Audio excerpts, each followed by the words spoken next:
Hello guys, പുതിയ യൂട്യൂബേഴ്സിനെ സംബന്ധിച്ച് ഈ തംബ്നെയിൽ എന്ന് പറഞ്ഞാൽ എന്താണ്, വീഡിയോസിന് എങ്ങനെയാണ് നമ്മൾ തലക്കെട്ട് നൽകുക, അങ്ങനെ ഒരുപാട് സംശയങ്ങളുണ്ടാവില്ലേ.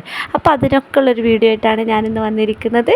അതിനായിട്ട് നമ്മൾ ആദ്യം പ്ലേ സ്റ്റോറിൽ പോയി പിക്സൽ ലാബ് എന്ന് പറഞ്ഞാൽ ഈ ആപ്പ് ഡൗൺലോഡ് ചെയ്യാം.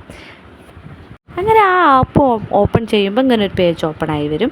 എന്നിട്ട് അതിൻ്റെ ലെഫ്റ്റ് സൈഡിൽ 3 ഡോട്ട് കണ്ടില്ല, അതൊന്ന് ടച്ച് ചെയ്ത് കൊടുക്കുക. അപ്പോൾ ഒരുപാട് ഓപ്ഷൻസ് വരും. അവിടെ നമ്മൾ ഇമേജ് സൈസ് ടച്ച് ചെയ്ത് കൊടുക്കുക.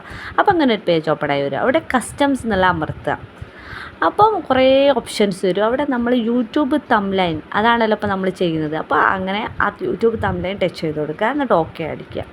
അപ്പം നമ്മൾ അവിടെയുള്ള വാൾപേപ്പറിൻ്റെ ഷേപ്പ് തന്നെ മാറിയില്ലേ. അപ്പോൾ ഇനി നമുക്ക് എന്താ ചെയ്യുക, അതിലേക്ക് പിക്ചർ എന്തെങ്കിലും ആഡ് ചെയ്യണമെങ്കിൽ ആ പ്ലസ് അമർത്തി കൊടുക്കുക.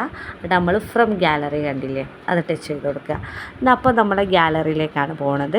ഇത് ഞാൻ ഗൂഗിളിൽ നിന്ന് എടുത്തൊരു ഫോട്ടോയാണ് കേട്ടോ. അപ്പോൾ ഞാൻ ഈ ഒരു ഫോട്ടോ, ഒരു ലേഡി സംസാരിക്കുകയാണല്ലോ, ഈ ഒരു ഫോട്ടോ ആണ് അവിടെ കൊടുക്കാൻ വിചാരിച്ചത്. അപ്പോൾ ഞാൻ ആ ഫോട്ടോ എടുത്തു. അത് നമുക്ക് ക്രോപ്പ് ചെയ്ത് കൊടുക്കാം.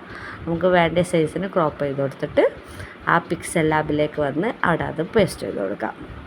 പിന്നെ എനിക്ക് വീണ്ടും ഒരു പിക്ചറോ നിങ്ങൾക്കെന്ത് ചെയ്യട്ടോ, പിക്ചറാണ് ഞാൻ വീണ്ടും ചൂസ് ചെയ്യുന്നത്. പിന്നെ നമ്മൾ ആ പ്ലസ് അമർത്തിയിട്ട് ഗാലറിയിലേക്ക് വീണ്ടും പോയിട്ട് യൂട്യൂബിൻ്റെ സിമ്പൽ ഞാൻ അതേ സേവ് ചെയ്ത് വെച്ചിരുന്നു, അതെടുക്കുന്നുണ്ട് കേട്ടോ. അതും ഇതുപോലെ ക്രോപ്പ് ചെയ്ത് കൊടുത്തിട്ട് നമുക്ക് ആ പിക്സൽ ലാബിലേക്ക് വീണ്ടും വന്നിട്ട് ഇത് പേസ്റ്റ് ചെയ്ത് കൊടുക്കാം. അവിടെ നമുക്ക് അവിടെ എന്തെങ്കിലും എഴുതി കൊടുക്കണമല്ലേ. അപ്പോൾ ആ പ്ലസ് ഒന്നും കൂടി ടച്ച് ചെയ്യുക. അപ്പോൾ അവിടെ ടെക്സ്റ്റ് എന്ന് കണ്ടില്ലേ, അത് ടച്ച് ചെയ്ത് കൊടുക്കുക. അപ്പോൾ നമുക്കിങ്ങനെ പെൻസിലിൻ്റെ ആകൃതിയിൽ എഴുതുകയാണ് പെൻസിൽ. അപ്പോൾ ആ പെൻസിലൊന്ന് അമർത്തെടുക്കുക. അപ്പോൾ ഇതുപോലെ ഒരു പേജ് ഓപ്പണായി വരും.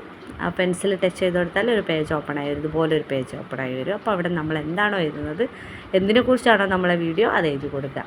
അപ്പോൾ ഇതാണ് എഴുതുന്നത്. കാരണം യൂട്യൂബിൻ്റെ സിമ്പിളൊക്കെ ഞാൻ അവിടെ വെച്ചിട്ടുണ്ട്. അപ്പോൾ സ്വാഭാവികമായിട്ട് അത് റീഡ് ചെയ്യുമ്പം യൂട്യൂബ് വരുമാനം എങ്ങനെ ഉണ്ടാക്കാം, അതിൻ്റെ വേണ്ട സൈസിലേക്കൊക്കെ നമുക്ക് ആ എഴുത്ത് മാറ്റി കൊടുക്കട്ടോ. ശേഷം ഞാൻ ഇവിടെ നിങ്ങൾ ആ താഴെ ഒരു എന്ന് കണ്ടില്ലേ, ആ ടച്ച് ചെയ്ത് കൊടുക്കുന്നുണ്ട് കേട്ടോ. കണ്ടോ നിങ്ങൾ ആ താഴെ ഇവിടെ ടച്ച് ചെയ്ത് കഴിയുമ്പോൾ ഒരുപാട് ഓപ്ഷൻ വരും. അതിങ്ങനെ മുന്നോട്ട് നീക്കുമ്പോൾ ഫോണ്ട് എന്നുള്ളൊരു ഓപ്ഷൻ കണ്ടില്ലേ, അത് അമർത്തി കൊടുത്താൽ നമ്മളെ എഴുത്ത് ഏതൊക്കെ ഒരു മോഡലാക്കാം ഒരു ഇത് വരും കേട്ടോ. അപ്പോൾ നമുക്ക് വേണ്ടി ടച്ച് ചെയ്ത് കൊടുക്കുക. അപ്പോൾ ആ ഒരു ശൈലിയിലേക്ക് നമ്മളെ എഴുത്ത് മാറുക.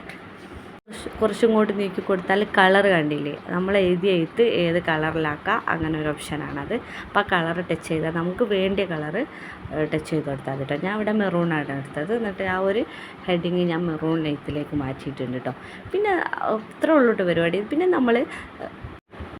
നമ്മളെ ഫോണിലേക്ക് സേവ് ചെയ്യാൻ ആ പ്ലസിൻ്റെ തൊട്ടിപ്പുറത്തുള്ള അമർത്തി കൊടുക്കുക. അപ്പോൾ സേവ് ആസ് ഇമേജ് എന്നുള്ള ടച്ച് ചെയ്ത് കൊടുക്കുക. അപ്പോൾ നമ്മൾ ആ സേവ് ടു ഗാലറി അത് അമർത്തി കൊടുത്താൽ നമ്മുടെ ഫോണിലേക്ക് അത് സേവ് ആവും. കണ്ടില്ലേ. അപ്പോൾ ഇത്രേ ഉള്ളൂ എൻ്റെ വീഡിയോ ഇഷ്ടപ്പെട്ടാൽ സപ്പോർട്ട് ചെയ്യുക, സബ്സ്ക്രൈബ് ചെയ്യുക. എന്തെങ്കിലും സംശയം ഉണ്ടെങ്കിൽ ചോദിക്കുക. അപ്പോൾ എല്ലാവർക്കും ഞാൻ പറഞ്ഞ ഒരു ഇത് മനസ്സിലായെന്ന് വിചാരിക്കുന്നു. എനിക്കും ആദ്യം തംബ്നെയിൽ പറഞ്ഞാൽ എന്താണെന്നൊന്നും അറിയില്ലായിരുന്നു. അപ്പോൾ ഞാൻ അതിനെക്കുറിച്ച് പഠിച്ചിട്ട് അറിയാത്തവർക്ക് വേണ്ടിയിട്ട് വീഡിയോ ആണ്. അപ്പോൾ സപ്പോർട്ട് ചെയ്യുക. Okay, by.